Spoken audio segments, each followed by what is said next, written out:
Shalom. Ya, ini dalam rangka Paskah. Ya. Jadi sudah diawali dari Ibu Marlina mengkhotbahkan tentang Paskah, dan Pak Adi juga sudah mengkhotbahkan tentang Paskah. Pentingnya kita melepaskan pengampunan, sebagaimana juga Allah telah memberikan pengampunan kepada setiap kami.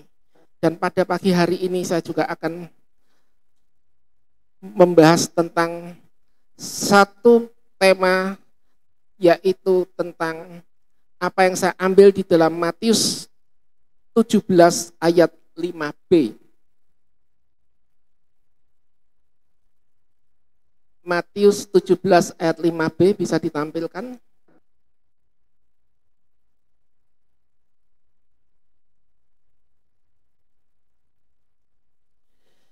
Beginilah firman Tuhan, inilah anak yang kukasihi, kepadanya lah aku berkenan, dengarkanlah dia. Dengarkanlah dia. Ini satu tema yang akan saya ambil dengan kata mendengar, di mana bahasa Ibraninya adalah shemau lo. Ya. Jadi jangan nanti firman Tuhannya apa semau lu gitu ya. Shemau lo. Jadi supaya kita tidak jadi orang yang semau kita, gitu, semau lo firmannya gitu ya. Itu.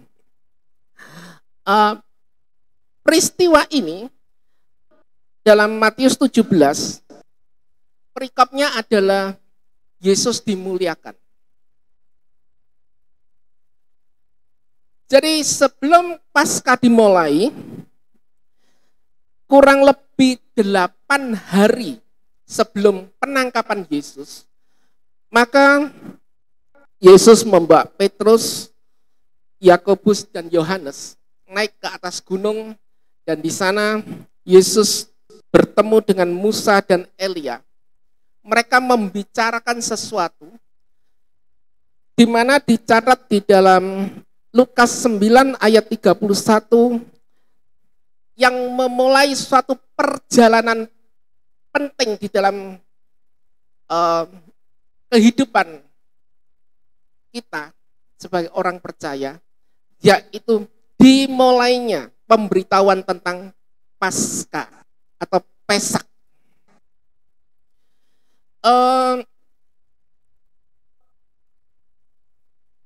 Sebagaimana yang dibahas oleh Bu Marlina pada waktu beliau menyampaikan firman Tuhan, waktu itu dikatakan bahwa tradisi daripada Paskah atau Pesak itu dimulai di zaman Musa, di mana bangsa Israel diminta untuk supaya mereka mengoleskan darah di pintu-pintu mereka, supaya apabila roh maut melewati maka mereka akan diselamatkan. Di dalam konsep agama Yahudi, Paskah yang mereka peringati adalah Paskah yang diajarkan oleh Musa sampai hari ini. Jadi tidak semua orang Yahudi memperingati Paskah sebagaimana yang kita peringati setiap tahun, ialah tentang kematian Kristus yang berkorban bagi kita. Ya. Nah, di dalam di dalam kitab Lukas 9 ayat 31,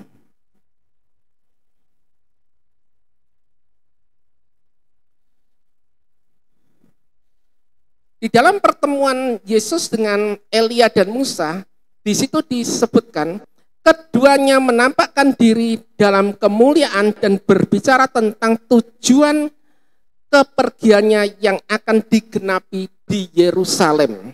Jadi peristiwa ini terjadi 8 hari sebelum Yesus ditangkap. Karena kitab Matius mencatat 6 hari sebelum Yesus ditangkap, Yesus diurapi oleh Maria untuk mempersiapkan kematiannya. Peristiwa ini sangat penting untuk kita pelajari, untuk kita kenal lebih dalam tentang apa yang disampaikan oleh Allah di dalam kejadian ini, di mana katakan, inilah anak yang kukasih, kepadanya lah aku berkenan, dengarkanlah dia. Kata mendengar di dalam bahasa Ibrani adalah kata shema, ya, shema. Jadi shema ini pertama kali muncul di dalam Bilangan 6 ayat 4. Dikatakan, dengarlah hai Israel, Tuhan itu Allah kita, Tuhan itu Esa. Shema Yisrael, Adonai Alehu, Adonai Ehad. Ya. Jadi kalau kita mendengar banyak orang berdebat di luar sana tentang Allah Tritunggal dan Allah monoisme dan sebagainya, gitu. Jadi yang mereka debatkan itu ini, ya. Jadi mereka tetap ngotot bahwa Allah itu Esa, Allah itu satu, bukan Tritunggal. Ya. Sehingga perdebatan itu tidak akan pernah ada selesainya. Saya tidak akan membahas tentang itu, tetapi kita akan melihat bahwa di sini penting sekali bahwa kenapa kita harus taat. Karena firman Tuhan di dalam Roma 10 ayat 17 dikatakan, jadi iman timbul dari pendengaran dan pendengaran oleh firman Kristus. Iman timbul dari pendengaran dan pendengaran oleh firman Kristus. Iman, ya, kepercayaan, keyakinan, adalah sesuatu yang kita percayai dan kita yakini. Karena apa? Setiap orang bisa punya keyakinan yang berbeda-beda terhadap setiap hal. Sebagaimana kemarin hari Jumat yang sudah disampaikan oleh Pak Adi. Gitu. Tentang keyakinan tentang nasi ya Pak ya. Gitu. Itu. Nah, setiap orang punya keyakinan, gitu. Nah, keyakinan ini tanpa didasari oleh sesuatu dasar ilmiah yang benar, maka setiap orang boleh berpegang pada keyakinan masing-masing. Karena apa? Ada orang yang mengandalkan sesuatu, dia yakin, dia percaya karena menurut dia pengalamannya demikian. Tetapi iman di dalam Kristus bukan hanya tentang masalah kita cukup yakin dan percaya, tetapi ini bagaimana komitmen kita untuk mengikuti ajarannya. Banyak orang Kristen percaya bahwa aku percaya kepada Tuhan, aku beriman kepada Tuhan. Kenyataannya di dalam kehidupan sehari-hari, benarkah kita melakukan sebagaimana yang kita imani?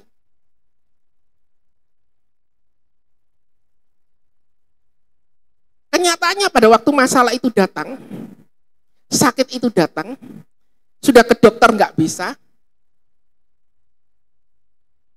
maka imannya menjadi goyang. Alternatif yang ditawarkan orang menjadi satu pilihan. Kenapa? Karena pada saat tekanan itu datang, penyakit itu datang, tidak hanya merasakan berbaring di tempat tidur, tetapi rasa sakit yang dialami itu sudah tidak tertanggulangi lagi. Apa yang diharapkan? Yang diharapkan adalah sesuatu yang sifatnya instan. Akhirnya mencoba untuk ke alternatif yang katanya, oh ini bukan klinik, ya, itu. Dan akhirnya Yesus itu menjadi satu pilihan terakhir pada waktu segala sesuatu yang diusahakan berdasarkan kemampuannya sudah tidak berjalan.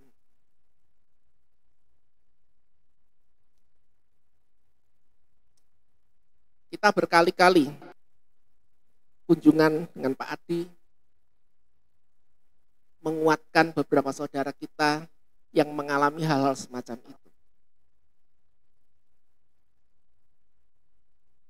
Pada saat kita datang, pasti tujuan kita adalah mendoakan dan menguatkan, mendoakan dan menguatkan.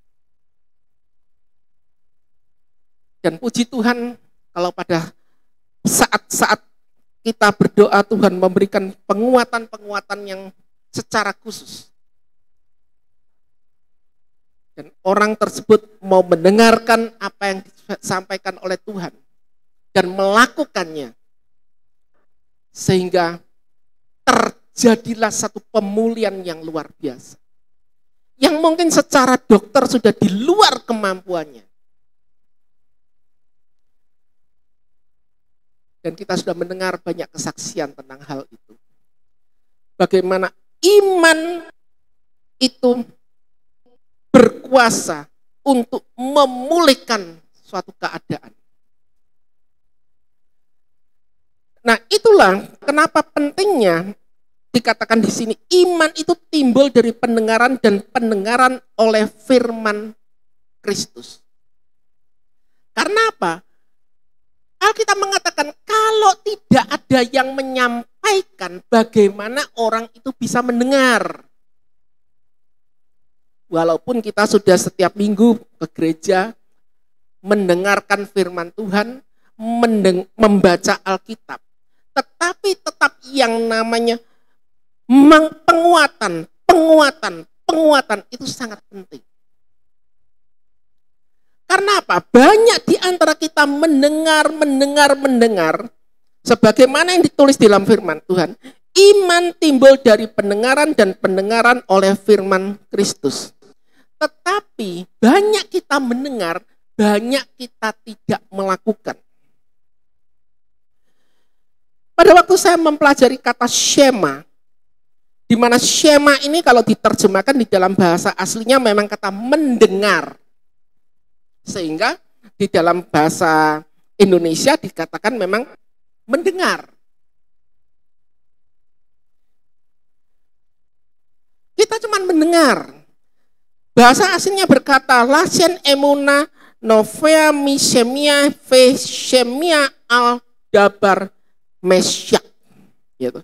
Ada kata emunah yaitu iman, muncul novea, mi dari shemia berasal dari kata shema.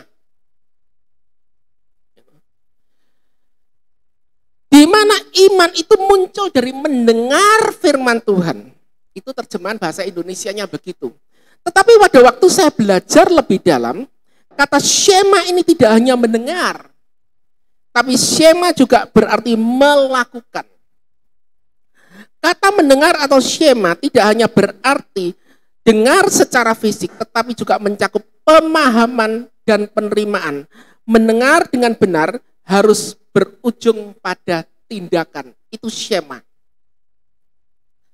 Jadi pada waktu kita mendengar firman Tuhan, timbul iman, dan tidak hanya cukup kita mendengar, pulang, diamini, tetapi bagaimana dikatakan bahwa shema itu mencakup pemahaman, penerimaan, dan kemudian mendengar dengan benar yang berujung pada tindakan. Berarti apa? Mendengar itu harus dilakukan. Guru di sekolah mengajar, setiap apa yang diajarkan pasti diberikan latihan. Ada tugasnya. Dan setiap apa yang kita dengar itu akan diulang berkali-kali. Kalau anak TK diajar menyanyi, pasti diajar untuk dia bagaimana bisa menyanyikannya. Setelah belajar menyanyikan, dia juga perlu mungkin diuji. Untuk supaya tahu sejauh mana kemampuan dia untuk melakukan apa yang diajarkan. Begitu juga dengan kata shema ini. Sehingga setiap kita yang mendengar, tidak hanya paham dan menerima, amin begitu, tetapi juga harus melakukan. Jadi mungkin perlu ada PR ya Pak dia, dan perlu ada ujian. Ya. Jadi supaya setiap apa yang disampaikan didengar dan dilakukan. Gitu. Ya. Tindakan itu sebagai bukti. Jika seorang mendengar dan tidak melakukan, maka hal itu menunjukkan bahwa kita tidak semestinya memahami atau menerima perintah tersebut. Sehingga hari-hari ini kan banyak terjadi, ya kan, yang kadang-kadang orang tua itu bilang, kamu itu budak atau gimana. Karena apa? kehidupan sehari-hari kita itu pasti di tangan ini ada kitab. Gitu. Ada kitab. Jadi kalau sudah sibuk dengan kitabnya ini, gitu, orang tua bilang sesuatu, ya, nggih, mboten kepanggih, gitu. Ya, tetapi kemudian tanya apa? Enggak tahu. Gitu. Pokoknya ya, nggih, mboten kepanggih, gitu. Sehingga tujuan daripada apa yang disampaikan itu tidak pernah tercapai. Karena apa? Mendengar, hanya sekedar mendengar, tetapi responnya ini yang berbeda.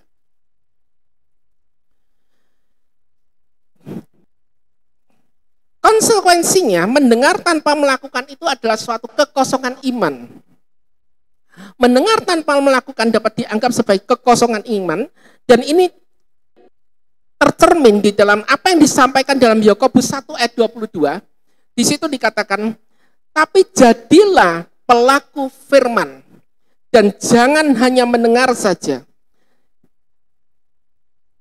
Jadilah pelaku firman. Jadi apa yang sudah kita dengar, lakukanlah, kerjakanlah, hidupilah di dalam kehidupan kita. Supaya apa? Kita tuh mengalami. Kita juga bukan cuma ada di sini mendengarkan kesaksian orang. Tetapi setiap kita yang melakukan firman Tuhan akan tidak hanya mendengar dan menyaksikan, menikmati, tetapi bagaimana kita juga merasakan pada saat kita melakukan firman itu. Sehingga apa yang Tuhan kerjakan di dalam kehidupan kita benar-benar kita memiliki kesaksian, bukan kata orang. Ini penting sekali. Karena apa? Mendengar ini adalah satu bentuk ketaatan pada saat kita melakukan. Ketaatan terhadap perintah Tuhan merupakan respon yang tepat terhadap kasih dan pengertian akan firman-Nya. Pengertian yang tepat akan kasih. Beda dengan perintah yang diberikan oleh guru di sekolah, apa yang diajarkan guru di sekolah. Karena apa yang diajarkan oleh guru sekolah, ini yang diminta apa? Responnya mengerti. Dari respon mengerti dan respon mampu untuk mengerjakannya secara mandiri. Tetapi firman Tuhan, pada saat kita mendengar, melakukan, ada respon kita juga terhadap kasih-Nya yang luar biasa di dalam kehidupan kita. Hubungan timbal balik pada saat kita mendengarkan satu perintah yang diberikannya. Karena orang yang tidak melakukan adalah orang-orang yang bebal. Wong dablek, diomongi bolak-balik, baleni terus. Ya kan? Itu bahasa Jermannya mungkin begitu ya. Hubungan dengan Tuhan adalah melakukan perintah Tuhan, mencerminkan bahwa hubungan yang aktif di dalam kehidupan kita. Sedangkan mendengar tanpa melakukan disebut merusak hubungan tersebut. Jadi orang yang mendengar firman Tuhan tidak melakukannya adalah orang-orang yang mengkhianati kasih Allah. Karena apa? Kasih-Nya tidak kita berikan satu respon di dalam kehidupan kita. Kita menjadi pendengar, tapi dablek.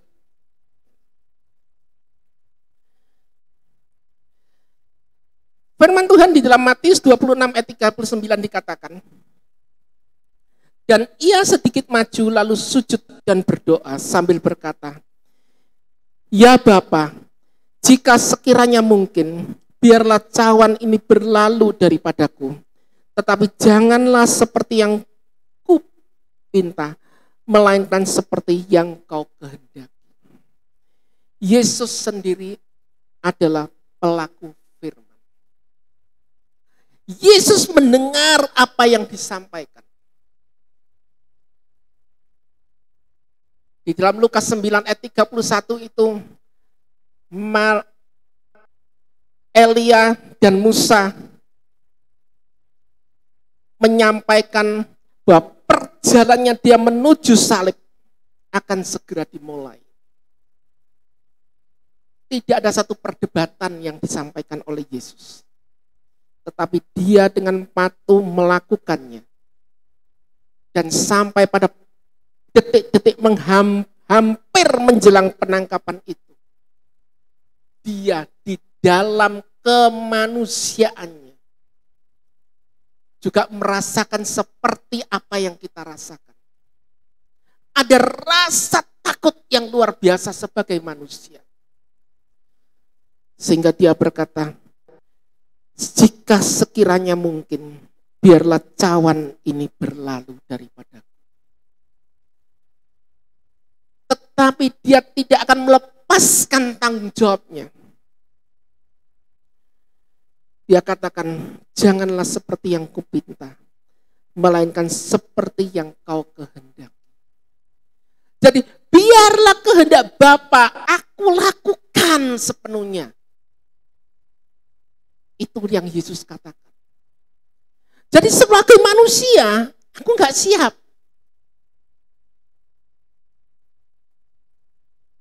Tapi ya sudahlah, karena engkau yang menyuruh. Lakukanlah Bapa. Intinya begitu. Ini satu hal yang sangat luar biasa. Filipi 2 ayat 8 dikatakan, di dalam keadaannya sebagai manusia, dia telah merendahkan dirinya dan taat sampai mati, bahkan mati di kayu salib. Dia mendengar, dia merespon, dan responnya adalah dia melakukannya sampai tuntas. Dengan bahasa yang sering kita dengar disampaikan oleh Pak Adi adalah tetelestai. Tetelestai ya Pak ya. Sudah selesai. Jadi pekerjaannya dilakukan dari awal sampai akhir, sampai tuntas. Itulah makna daripada satu kata yang sederhana, shema. Shema itu tidak hanya mendengar, tetapi shema adalah mendengar, mengimani, meyakini, dan melakukan.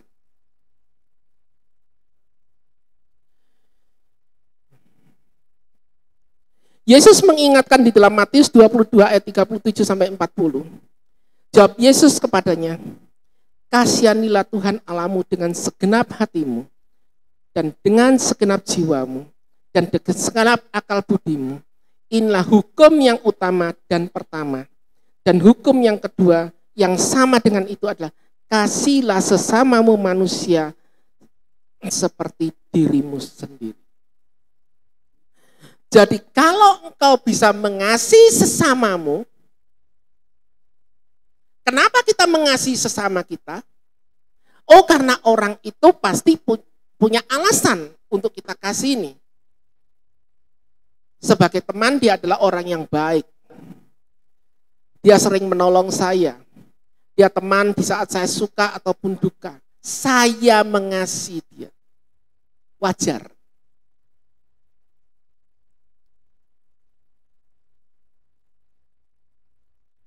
Lalu firman Tuhan berkata, apa jasamu? Orang di luar sana juga melakukan hal seperti itu. Tapi di sini dikatakan apa? Kasihlah Tuhan Allahmu dengan segenap hatimu dan segenap jiwamu, dengan segenap akal budimu. Kita adalah manusia yang dikhususkan dari ciptaan yang lain, di mana kita diberikan akal di budi untuk kita menimbang mana yang baik dan mana yang buruk. Sehingga seharusnya sebagai manusia, kalau kepada sesama manusia kita bisa punya rasa sungkan, rasa balas budi, untuk bagaimana kita juga merespon kebaikan sesama kita, maka hendaknya hal yang sama kita lakukan juga kepada Tuhan. Kepada sesama kita, kita mau mengorbankan waktu kita mau mengorbankan uang kita, dan mau melakukan apapun untuk orang yang kita cintai. Apalagi yang namanya pacar. Nah, hal yang sama juga diminta oleh Tuhan supaya kita juga mengasihi Dia lebih daripada kita mengasihi sesama kita. Nah, itulah suatu teladan yang Tuhan berikan kepada kita.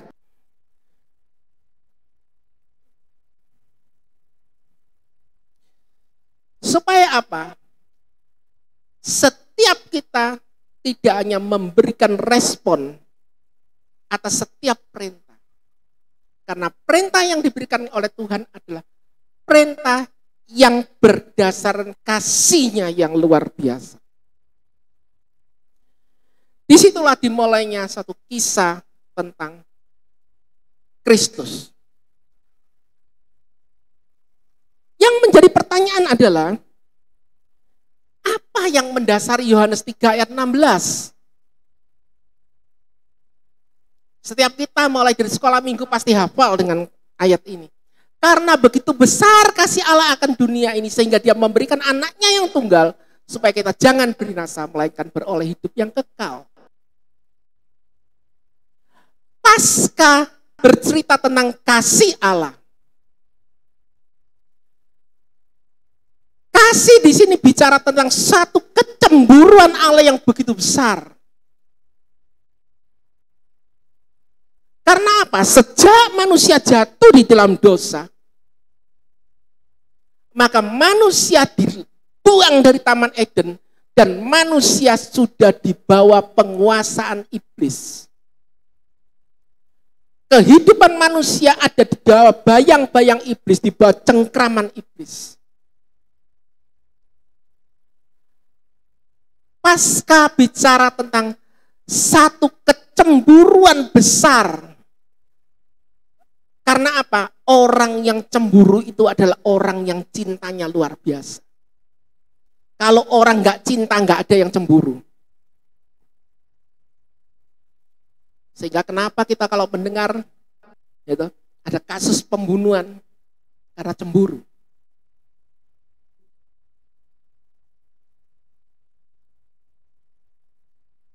Sesuatu tidak akan terjadi tanpa adanya sesuatu yang berlebihan. Cinta Allah sungguh luar biasa, lebih besar daripada cinta manusia. Karena Allah yang kita kenal adalah Allah Elkana. Dia rindu yang luar biasa kepada setiap manusia ciptaannya dan Dia tidak rela apabila kita berada di bawah penguasaan iblis dan harus mati di dalam cengkraman iblis. Itulah kenapa Paskah harus terjadi. Kecemburuan ilahi dalam konteks Alkitab adalah kecemburuan Allah yang merujuk pada kesetiaannya terhadap perjanjiannya dengan umatnya. Jadi Allah punya perjanjian dengan kita. Yaitu apa? Dia mengasihi kita bagaimanapun keadaan kita. Dia Allah yang setia. Walaupun saat kita tidak setia, Dia tetap selalu setia. Dan kesetiaannya tidak bisa dihentikan. Tidak ada satu kuasa yang bisa membendung kesetiaannya. Itulah yang dikatakan dengan kecemburuan yang luar biasa. Dia tidak rela apabila kita harus berada di bawah cengkraman iblis. Sebagai bentuk rasa cinta yang mendalam dan keinginannya untuk menjaga hubungan yang eksklusif dengan umatnya. Sejak manusia jatuh di dalam dosa, maka hubungan kita dengan Allah terputus. Sehingga kita tidak lagi terconnected dengan Allah. Bayangkan kita, hari-hari ini kita menggunakan gadget. Pada waktu signal itu tidak baik, maka orang sekarang hidupnya menjadi resah. Ini gadget ya. Tidak punya data, itu bisa lebih resah daripada tidak punya cinta dan tidak punya kuota. Tidak punya harta. Jadi kuota itu penting. Supaya apa? Terkoneksi. Begitu juga Tuhan. Pada saat hubungan kita dengan Allah itu renggang, maka Allah itu sangat sedih hatinya. Dia ingin bagaimana pemulihan itu dilakukan. Bukan upaya kita. Kita nggak mampu melakukan itu. Tetapi dia Allah yang luar biasa. Allah yang selalu berupaya sedemikian rupa. Sudah sekian banyak nabi diutus. Dan tidak pernah bisa dilakukan satu rekonsiliasi yang luar biasa. Nabi-nabi itu adalah duta Allah. Yang melakukan, memulihkan, mencoba mengkoneksi, menghubungkan hubungan setiap umat dengan Allah. Sehingga dia harus mengutus anaknya. Sebagaimana yang dinyatakan di dalam Yohanes 3 ayat 16. Kenapa? Ulangan 4 ayat 24 dikatakan, sebab Tuhan Allahmu adalah api yang menghanguskan, Allah yang cemburu. Kecemburuannya ini tidak bisa dibendung. Cintanya menggebu-gebu, cintanya luar biasa. Kalau kita nggak ada signal aja sudah bingung. Apalagi kalau kita tidak ketemu si dia. Kalau kita bisa membayangkan hal itu, hal yang serupa terlebih lagi. Allah juga sedih pada waktu kita tidak terkoneksi dengan dia. Pada waktu kita tidak bisa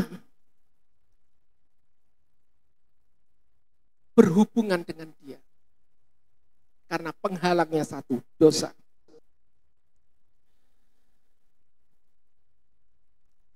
Ayat ini menunjukkan bahwa Allah tidak ingin umatnya berpaling pada berhala-berhala. Pada hal-hal apa saja yang menjadi kesenangan kita, yang menjadi dewa-dewa kita. Karena itu merusak hubungan yang telah dibangun Allah sejak manusia diciptakan.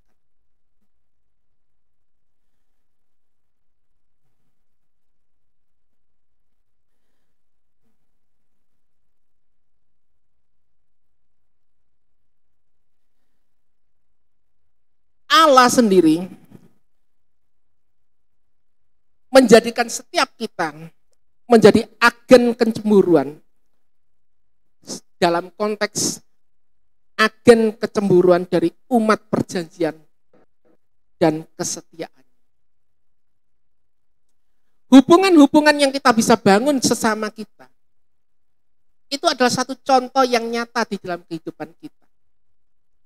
Jadi kalau kita bisa cemburu terhadap pasangan kita, cemburu terhadap rekan sekerja kita, maka sebenarnya ini adalah satu hal yang bisa kita pelajari, kita peka pada diri kita sendiri. Kalau rasa cemburu itu juga diberikan Allah kepada kita, kita merupakan agen-agen cemburu yang Tuhan berikan kepada kita, supaya kita merasakan bagaimana rasanya orang mencintai itu pada saat hubungan itu terkendala atau hubungan itu ada masalah.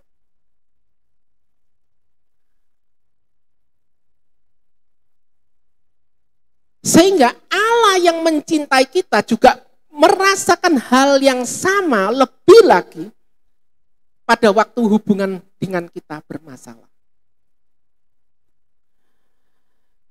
Ketika umat berpaling daripadanya dan melakukan dosa, Allah merasa cemburu karena berarti mengkhianati dia,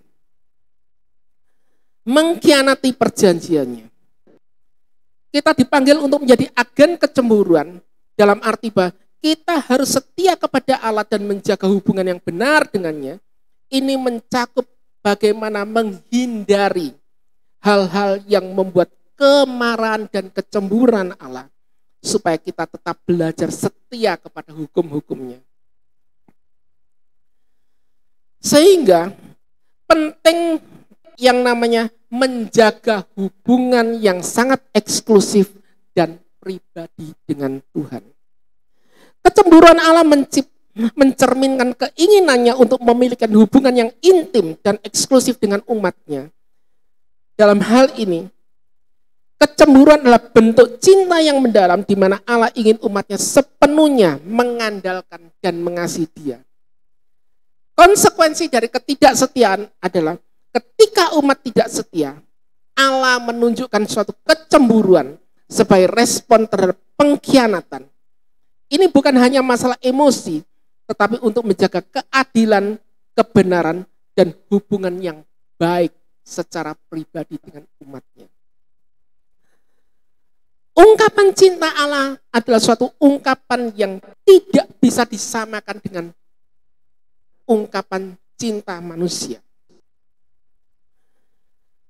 Tetapi lebih sebagai ungkapan cintanya dalam hal keinginan untuk menjaga hubungan spiritual yang lebih intim. Keterlibatan kita di dalam kehidupan bersama dengan Tuhan sehari-hari merupakan suatu hal yang sangat dirindukan oleh Tuhan. Sehingga apa yang Dia kerjakan di dalam kehidupan kita adalah sesuatu yang mungkin tidak bisa hanya sekedar kita bayangkan. Unlimited love.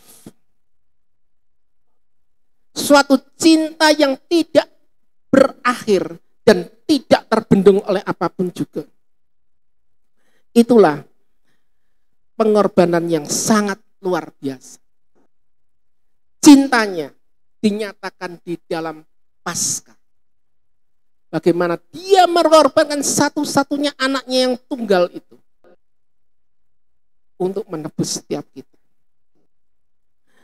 Dalam Filipi 2 ayat 8 dikatakan, Yesus dalam keadaannya sebagai manusia, Dia telah merendahkan dirinya, taat sampai mati. Bahkan mati di kayu salib. Kata taat di sini, karena Filipi ini adalah perjanjian baru, ditulis dalam bahasa Yunani, ya kan? Di dalam bahasa Ibrani-nya kata taat di sini diterjemahkan juga shema. Dia mendengar dan dia melakukannya taat sampai mati.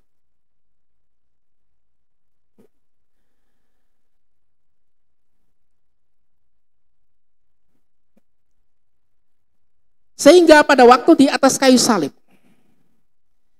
Yohanes 19 ayat 30, kita baca bersama-sama untuk menutup firman Tuhan ini. 3, 2, 1. Dan Ia mengambil Yesus. Yohanes 19 ayat 30. Yohanes 19 ayat 30. Sesudah Yesus meminum anggur asam itu, berkatalah Ia, sudah selesai. Lalu Ia menundukkan kepalanya dan menyerahkan nyawanya. Sudah selesai. Dan dalam bahasa Yunani-nya ada tetelestai. Sudah selesai. Di dalam bahasa aslinya dikatakan Vayika Joshua et Hasuri Vayomer Nisalam. Nisalam dikatakan sudah diperdamaikan. Jadi kata yang dipakai adalah kata dasar shalom, pasif menjadi sudah, pasif perfect ya, perfect. Jadi nisalam sudah diperdamaikan. Jadi tugas Yesus memperdamaikan hubungan Allah dengan manusia itu sudah selesai. Dan dalam bahasa asli dikatakan sudah diperdamaikan. Dalam bahasa Yunani-nya adalah tetelestai, sudah selesai. Jadi ada perbedaan terjemahan, ya, itu. Dan biarlah firman Tuhan pada pagi hari ini membawa kita pada satu perenungan bagaimana setiap kita, di mana kita setiap hari Apakah kita perlu tinjau kembali hubungan kita dengan Tuhan? Karena begitu besar kasih Allah akan kita, sehingga dia rela berkorban bagi setiap kita. Yesus mati untuk memperdamaikan, memulihkan hubungan kita dengan Bapa. Dia mati bukan hanya sekedar mati, tetapi bagaimana dia mati untuk memulihkan hubungan kasihnya, cintanya dengan kita, supaya kasih itu tidak pernah putus. Kita diperdamaikan kembali melalui Yesus yang melenggangkan nyawanya di kayu salib. Apakah kita selama ini sudah menjadi pendengar-pendengar yang baik akan firman Tuhan? Menjadi orang-orang yang taat akan merespon dengan baik akan firman Tuhan. Dan bagaimana kita sudah menjadi pelaku-pelaku firman Tuhan yang benar. Marilah kita sama-sama tundukkan kepala. Kita renungkan kembali firman Tuhan di dalam kehidupan kita.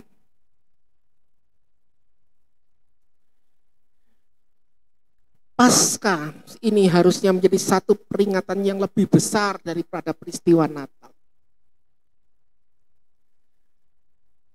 Orang setiap tahun merayakan Natal dengan begitu meriah, dengan melakukan hal-hal yang luar biasa. Tetapi apakah bersama kita bisa memperlakukan Paskah lebih daripada sekedar Natal?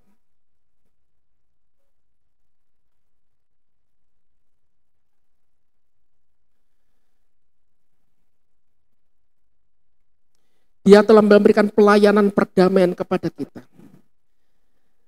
Tetapi dia memperdamaikan kita dengan dirinya melalui Yesus Kristus. Ketika Yesus digantung di kayu salib, ketika Yesus mati, ketika Yesus bangkit kembali, segala sesuatu yang diperlukan telah dilakukan agar Tuhan dapat mengampuni orang yang bersalah dan menerima mereka di pangkuannya. Tidak ada yang dapat ditambahkan pada pekerjaan Kristus yang telah selesai dan memperdamaikan manusia dengan Allah. Dan dia berkata, "Ni salam," dan menghembuskan napas.